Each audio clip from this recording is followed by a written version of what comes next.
If the management is not acting as a role model, then how can you ask the people, to behave accordingly to the company culture? So I think we are quite a small management team of all in all maybe 20 people, but they know exactly what we want, what culture we want to have, what we expect from our employees. In return, what we as a company can give to our employees to make them happy and to make them feel comfortable and to contribute with their full enthusiasm. Welcome to the Swisspreneur Show, a podcast about startup stories and learnings from experienced entrepreneurs. Here's your host, Sylvan.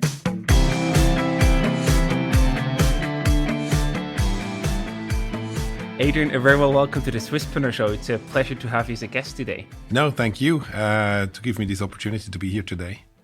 You're the co-owner and CEO at Designwerk Technologies, an electromobility one-stop shop. You actually spent, before you joined that company, you spent 13 years, that's 2-digit, working for Swissport, and then 4 more years handling a management buyout for them before joining Designwerk as CEO in 2018. What sort of prompted this change for you? Because that was, I assume, a big step to change from, after all these years. Well, first of all, you called me CEO. For me, CEO is a too large word. Okay. I see myself rather than a circus director or a lion tamer, if you want, because, at the time when we started, we were like 25 people. I was number 26. So it all started very small. But it's true, to switch from a manager to an entrepreneur, the origin was actually that given by this opportunity to take over a company in France by my previous employer. And to do this, you had your entrepreneurial sort of test drive then, so to speak. Did you always want to be an entrepreneur, or did that thought sort of grow in you over time? Yeah, this was, I discovered it, I would say, because there's a big difference between being a manager or an entrepreneur. I mean, small is beautiful. And I always say, you know that you're an entrepreneur when you earn less, when you work harder and you sleep worse. And still, you do it. It's less politics. It's a short communication and decision-making process. And in our case, at least, it is much more agility. Is it also more rewarding for you personally? Yeah, definitely. I mean, we have a small team. You see what you have done when you go home in the evening. And so, it's a kind of like building a house, You see, in our case, you see the trucks in the halls, in the assembly halls. You see the chargers that are leaving the company.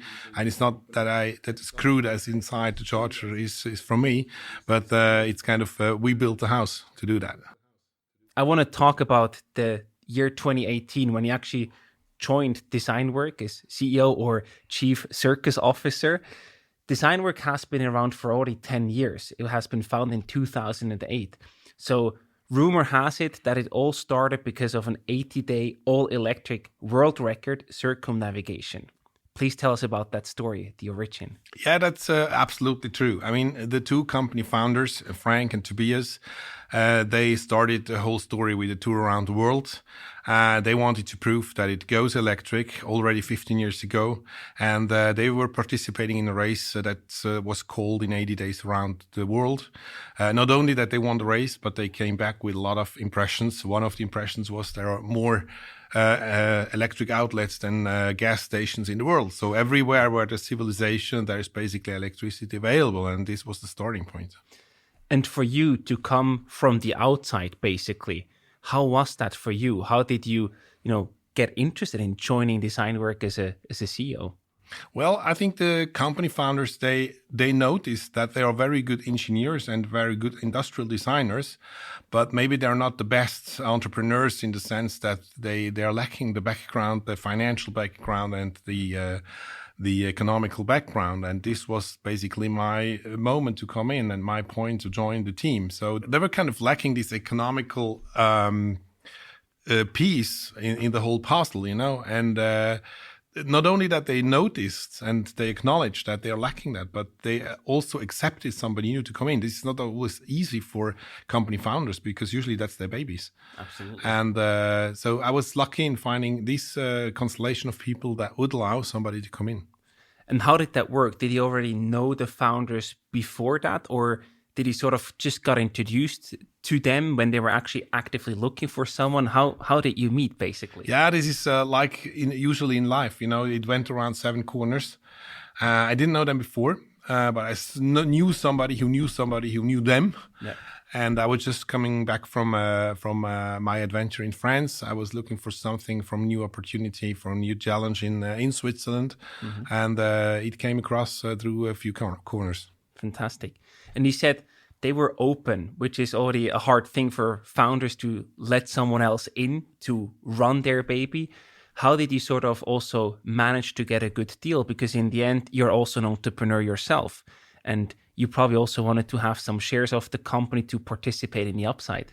Well, it all started with the fact that they couldn't pay me a real salary. Yeah. So this was the point where I saw the potential of the company, and I said, okay, this is going to be a growth story that we are going to see. And that's why we agreed to a kind of a very low salary, but combined with shares. And just out of curiosity, you don't need to name specific numbers, but did you also, put your own money, skin in the game to purchase shares, or was that sort of part of the salary, basically? It was a combination. So a part of the shares were given to me, granted to me, and for another part I paid. So it was a mix. And he said they couldn't afford to pay you, a regular market standard salary. Back in the day when they started, were they sort of a bit ahead of the trend? Because now, of course, we all realize we need to act. Climate change is here, so we need to look for alternatives. When they started in 2008, the world looked a bit different. That wasn't as present as it is now. Were they a bit ahead of the time to have success in a business sense? I would go further than that. I think they were not a bit ahead of the time. I think they were largely ahead of the time, because even when I started there 5 years ago, I remember very well the first fair where we presented a full battery electric truck. I mean, we were at the corner at this fair. Nobody was looking at us, and some were laughing. How can it be? How can it ever work? Where is the energy coming from? What are we doing with the battery? Some questions still remain today, but I think the standing is a completely different one today. Yeah, luckily. So the time has caught up, basically. Definitely. So Designwerk produces batteries, electric trucks, and also chargers. And we know that from the production side, e-vehicles produce more CO2 than the diesel vehicles. Do they make up for it from the consumer side? Yeah, definitely. So from a CO2 balance over the lifetime, it is definitely true that the manufacturing process of an electric vehicle takes more energy, especially for the battery. But this is very, very quickly compensated. So one could say that over the lifetime, the electric vehicle produces between 60 and 90% less CO2 from cradle to grave. Now, why is this span so big? Between 60 and 90, it's quite a big span. Right. The reason behind it is that the balance largely depends on the way the energy is produced that you use to drive. Or in other words, if you drive with the clean energy, then you save up to 90% CO2. If you take, for example, a German mix with some coal that is still needed to produce electric energy, then you end up with something like 60%. Fair point. But still, it's a big impact that you have right there. Definitely. Another thing that I quickly want to talk about is your batteries. They are usually made of nickel, manganese, cobalt, and lithium. Where do you source those? Because that can be a big sustainability challenge on its own. That's a fair point. In the past, we have been working with BMW modules. BMW is definitely a manufacturer that is paying a lot of attention on ethical standards and environmental standards. Currently, our modules are from China. But of course, we expect our suppliers as well to fulfill the common standards. We are part of the Volvo group, meanwhile. They own 60%, so the majority stays with Volvo. So we are somewhat as well bound to the corporate governance and requirements that the Volvo group has. And on top, you could also say that the trend definitely goes into the direction where we are with new chemistry, with new technology, that the sensitive materials that are used in the batteries today will more and more disappear over time. Got it. And one aspect there is, of course, the sustainability aspect, but then often, the production of lithium and cobalt mining is also riddled with child labor, for example. that's also a big challenge for you as a company, right? Because you cannot always be there yourself on the ground. So how do you make sure that, you don't have child labor in your production supply chain? Yeah, this is a big challenge because it's, as you say, we cannot go to Africa and verify whether or not, the cobble that is coming out from the earth has been produced with child labor. What we can do, certainly as a Swiss-based company, is that we rely and we insist to a certain extent. We insist on qualifications, on proof of origin statements that are confirmed by our suppliers. So it's very much also trust and as much control as you can do yourself. So a mix, basically. Yeah, I would say it's a bit more than just trust, because we're really tied up, in some supplier agreements, in some delivery conditions. We nail it down, but ultimately to control it, whether or not is it really produced in a proper way, or without child labor, without modern slavery, and so on and so on. This is unfortunately very, very hard to follow as well, the path of the materials. Right. I also want to talk about your product line. So we talked about trucks, for example, that you help to produce. And have you ever considered to also go in a different sector, like electric public transport, for example? Yeah, we've looked into that as well, but we decided to stick to the trucks. We not only have trucks, but we also have batteries as a product line, and we have the chargers. So we are already diversified to a certain extent. But I think as a small company with 200 people, we also have to stay focused. If you are investing too much energy into new opportunities, you risk to get lost very soon, and then ultimately you have nothing. I fully agree with that. Are trucks also economically more viable than, for example, public transport buses, for example? Yeah, they are, because actually the utility vehicles, they are driven much more, for example, as well than a bus, or much more as well, definitely, than a private car. Because we have some customers that are driving up to 250,000 kilometers per year, and a truck consumes even a modern truck consumes 30 liters on 100 kilometers. So you can imagine that, if you operate one truck, you save up to, let's say, 60, 70,000 liters of diesel a year. Wow. Yeah, that's crazy. Talking about gas, when you run out of gas, you have to go to the gas stations. In your case, you run out of battery. Where and how do the trucks and the batteries get charged? That's a very, very important point that you raise here, because we are of the opinion that we are not selling a vehicle. We are not only selling a truck, we are selling a system. And this system is called Electromobility. And the second question always of a customer is, how do I get it charged? Exactly. And that's why we offer a system. We offer our own chargers. We are working in collaborations with some manufacturers like ABB, like Siemens, like Alpitronic, who are producers of fixed install stations.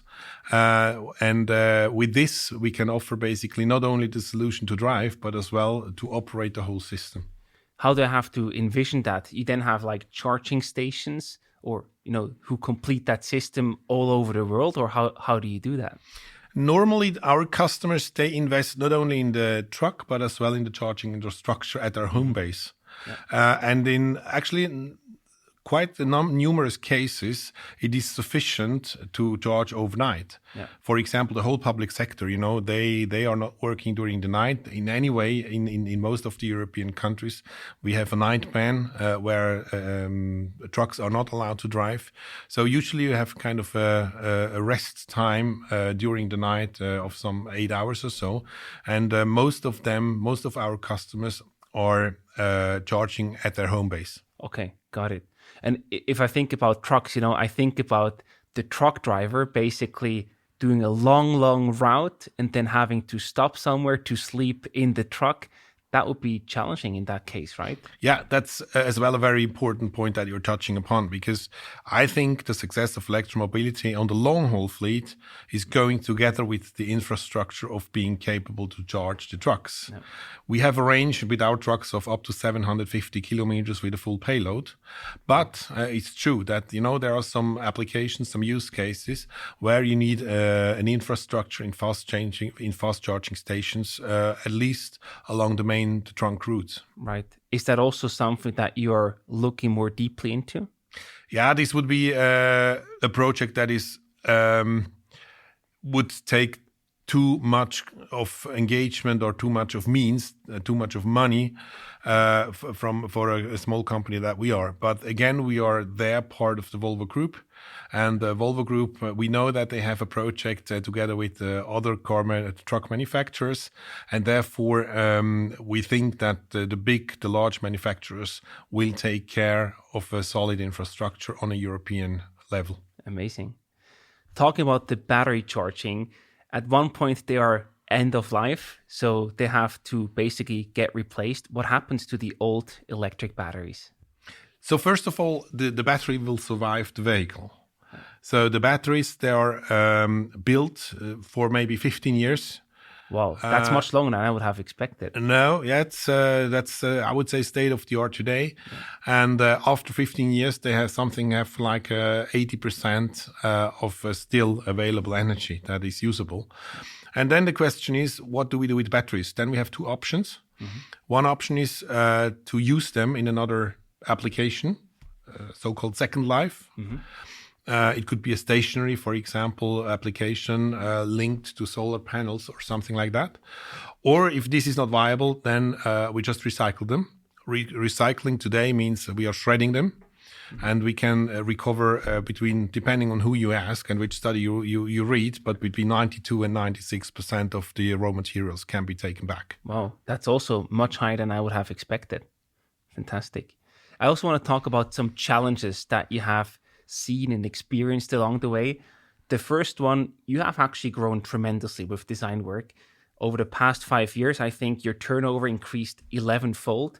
What were the biggest challenges and the strongest growing pains that you had to overcome? Everything.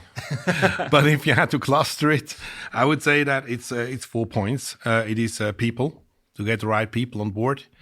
Yeah. The second one is structure and processes.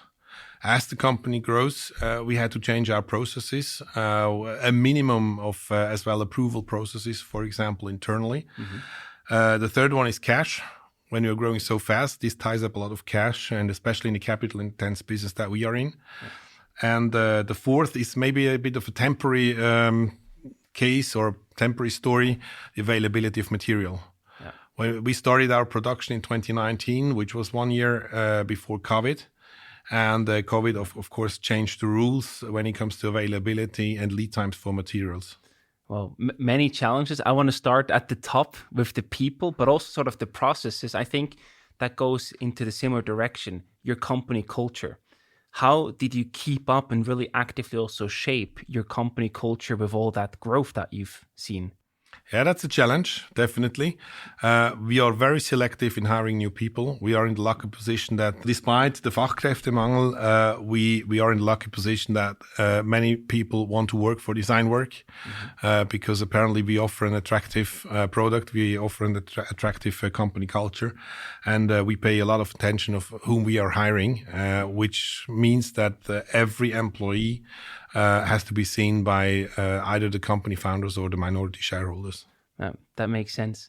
And then when someone is actually in the company, how do you make sure, that they are not only a good fit in the selection process, but actually are a good fit through and through? Because things can change, especially as you grow as a company. Some people from the early days might not be the best fit anymore now with all the growth and the changes. Yeah, true. And that's why we pay a lot of attention as well on the management level. Yeah. Because we believe that if the management is not acting as a role model, then how can you ask the people, to behave accordingly to the company culture? So I think we are quite a small management team of all in all maybe 20 people, but they know exactly what we want, what culture we want to have, what we expect from our employees. In return, what we as a company can give to our employees to make them happy and to make them feel comfortable and to contribute with their full enthusiasm. And talking about this organizational structure, how did you set up the company? What sort of are the key areas that you focus on also on a management level to say, hey, these are the areas, the departments, the teams that we need to be productive and to be able to do the best job? There are some key positions, of course, but This changes a little bit as well every 6 months, I have to say. Right. But I would say that we have some core activities. And I mean, as a producing company, you cannot say we are strengthening sales, but we are not strengthening engineering, or we are not strengthening production, because ultimately the weakest link in the chain makes the performance of the whole company. So be it engineering, be it procurement, be it production, be it sales, be it after sales, we have defined some key areas, but they all belong to it. And they are somewhat... it's very important that they work together on one hand, but as well that they understand very much what their role in the company is. I like the statement that you just said. The weakest performing area or team will basically determine the performance of the whole company. I think that's a very refreshing perspective to have, and also shows you that you need to push all levels to a certain standard to be able to perform at the high level as a whole company. That's a super valid and super important point. I mean, I can give you the example, we had some issues with our after sales. And we noticed that, the first truck you sell through sales, but the second, the third, and the fourth, and the 20th, you sell through after sales. So if you don't perform in after sales, it doesn't help, because you will have angry customers.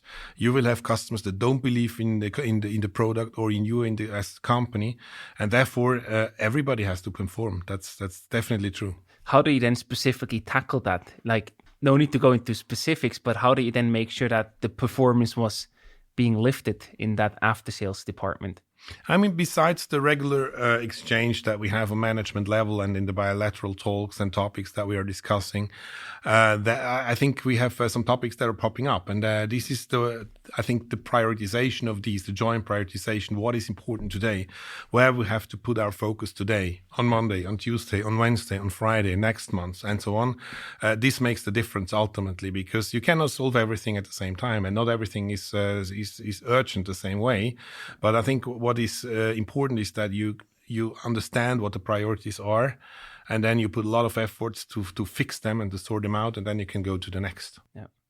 And I'm also curious to see how you as a chief circus officer are communicating and sort of helping to align the whole company, to walk in the same direction, because that gets incredibly more complex as you grow as a company. How do you communicate? Do you hold any all hands meetings? Do you prepare any written monthly updates to the team? How do you make sure that you keep communicating with everyone in the company? First of all, I'm in the company almost every day. Mm-hmm. I'm walking through the company, through the different areas of the company almost every day. Then, of course, we have a regular communication through the management team, but as well with the employees. I call it weekly news. In reality, it's a bi-weekly news. So every second week, I write something on Friday evening. What is important for the company, what has happened the past 2 weeks, what is going to happen the next 2 weeks. Mm-hmm. I think from the feedback from the people, this is highly appreciated. When I miss it, because, for example, I'm on vacation, then people start to write, when are the weekly news coming? So that's a good sign. Yeah, definitely. And I mean, the beauty is that we are still quite small, with 200 employees, every face, almost every name. And with this, when you walk around, you kind of easily can get under the skin of the people. Nice. I like that. Now, I also want to talk about what happened in 2021. Volvo acquired a 60% stake in Designwerk. Why did they propose this, and why did you guys say yes to that? Well, to the first question, I asked them as well, mm-hmm. because I remember very well the first visit from Volvo. This was a group executive management member that was visiting us.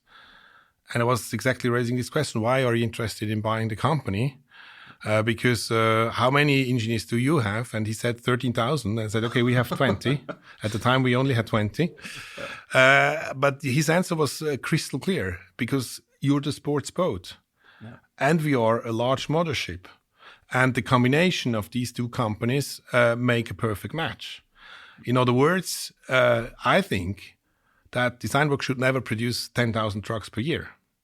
No. But should we produce prototypes, concept trucks? Should we cover a niche demand in the market? Yes, a very clear yes.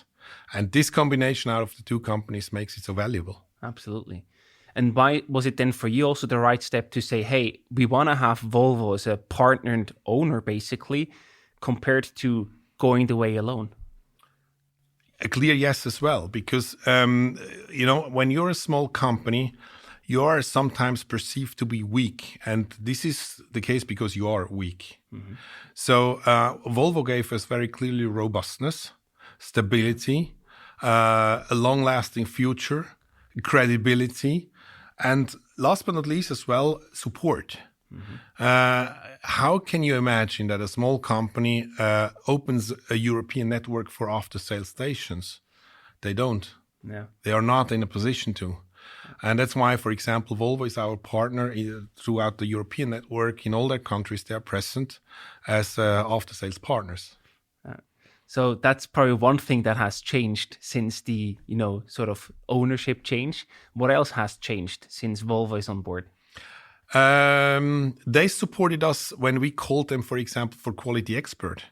Nice. We wanted them to know and to tell us how you improve the quality in the production process.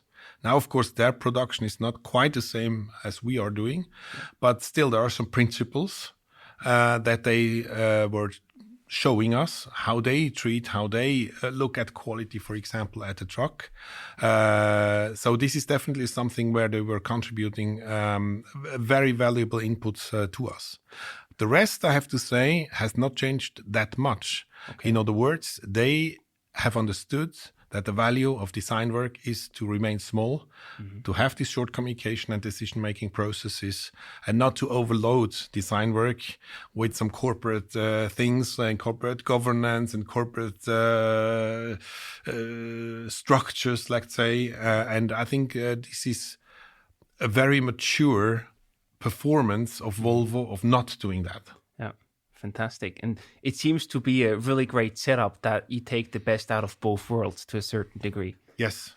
And how is this for you as co-owner and CEO? Before you probably had more shares before Volvo came in. Now you sold at least parts of them. Did anything change in, your feeling less of an owner of the company or feeling less motivated now that you have less skin in the game? No, not at all, because we still own 40%. First of all, so it's quite an important minority, first of all. Yeah. And secondly, it's all about the question of having a large stake at a small cake or having a small stake at a large cake. Yeah. And we believe that for the development of the company, it was good to have a strategical investor. Yeah. And we would do the same again, definitely. And if you look at when you came in to bring in the business side to really also make sure that there's business knowledge and business processes, etc., to really grow the commercial and the business side. Striking this deal with Volvo only sort of 3 years after you joined, that was spot on and very fast executed. We pushed them, definitely. I think it's all about timing. Yeah. And I said at the beginning of the interview that the two company owners and company founders, they were open to accept to enter somebody in. Mm-hmm. And it was a kind of like a second step approach where we all realized, the minority shareholders today, they realized that it will be good to have somebody strong besides the sports boat. Because sometimes, weather can be stormy, waters can be rough. Yeah. And for these occasions, it's very good to have a stable harbor being Volvo for us. Absolutely. Especially also in terms of the supply chain challenges that you mentioned that happened during COVID and many more reasons. When you look back, when you joined in 2018 and the key initiatives and changes that you brought to the company with you and your team, what were sort of the key points that now made this deal with Volvo possible? Because my assumption from the outside is in 2018, this deal would have probably not been possible. It's a very good question because ultimately, I think it was the combination between engineering works and producing some prototypes that are visible, that are driving on the streets, that made Volvo and others attract. And ultimately, there are many engineering companies in the world in electromobility. There are many manufacturers in the world, but I think the combination makes us a little bit unique. Yeah. Was there also some fear, might be the wrong word, but you basically proved and delivered what you can build, what your engineering teams can build, and it was driving out there on the street. Of course, Volvo didn't see you as competitor just due to the size, but at the same time, you could have taken some market share for them with your, innovative solutions. Was there also some fear from Volvo, or was it a pure strategic synergies play? Yeah, I think with the volumes that we are producing, I think they have never seen us, as you just said, never seen us as a competitor. I mean, we are producing today 120 trucks a year. Volvo is producing 100,000 of. So therefore, I think this was not their main motivation. I think their main motivation was to have somebody that can act quickly, that is opposite to the Volvo organization, that is very strong, but in the same time very slow. That they have somebody, who can act and who can try out new technologies, who can build a prototype, who can act as an accelerator of technology, basically, and to try it out, to do concepts and stuff like this. Amazing. So it really makes sense from a strategic perspective. I think so, yes. You're probably not allowed to talk about that, but what did that mean financially, having Volvo, coming in as new owner for the company, for Designwerk, but also for you personally? For the company, it is, as I said before, it gave us some robustness. When talking to some banks, for example, you can always, of course, you can emphasize that somebody very strong is at our back. Mm-hmm. For me personally, I would say there has not much, nothing has much changed, because when you're an entrepreneur, you're not striving for the money. No. You believe in what you do. You get up in the morning to change the world, to lead the people, to talk to the people, to have fun together. Sometimes it's, of course, less fun. Sometimes it's super, super exhausting and it's super, super demanding and challenging. But overall, I would say this is what makes the difference. Definitely not the money. But still, it's cool if a plan works out, right? That's also satisfying when hey, we hit this milestone and we achieved something nice together. Yeah, but it's good that a plan works, but not for the money, but sure. For the fact that, it is success. You can be successful. You did more right decisions than wrong decisions, apparently. Absolutely. So now we're also curious to see what's next. Now with Volvo as a new co-owner or owner, what do you have planned together? What are sort of the next milestones that you want to hit together? The company will continue to grow. We have 4 different product lines. 1 is the truck, 2 is the chargers, 3 is the batteries, and 4, we are still an engineering company. And the trucks is quite dominating today. Mm-hmm. And we see a lot of potential in the battery and the charger business. We are introducing the megawatt charger early next year, the first prototype. And this puts us on the next level of fast charging, because we believe that this will be key to be successful in the future and in battery electric mobility. Because, of course, we can do the batteries larger, but there is a limit to everything, and its cost and its weight and its raw materials and everything. So ultimately, we believe that the combination between size of the batteries and charging speeds will make the race. Amazing. And for you personally, you plan to stay on board for a little bit? Of course. I mean, as long as I see the growth potential and as long as my skills and my personality are needed and matches to Designwerk, I will be there. Volvo is an excellent partner, giving us a stronger and a new perspective. Mm-hmm. And what is very clear for me, I will certainly not get retired. Now it's anyway too early, but even when 65, I don't think that I will go on vacation for the rest of my life. You love being an entrepreneur too much. Absolutely. That's fantastic. So to wrap up the conversation today, I also have some rapid fire questions for you. I either give you different options to choose from or a short question you have to answer in 1 sentence. You ready? Absolutely. What do you drive personally? A Tesla Model S. Nice. What does money mean to you? Freedom and independence. I like that. What was your first electric car, also the same Tesla? A Tesla Model S. Nice. What's your biggest ecological sin? Traveling. No. And what's the best quality for a CEO to have? You mean a circus director? A circus director, of course. Ambition and authenticity. I like that. Adrian, thank you so much for coming on the show and for the high energy. I love the conversation. Best of luck and success for the future. Thank you very much for having me.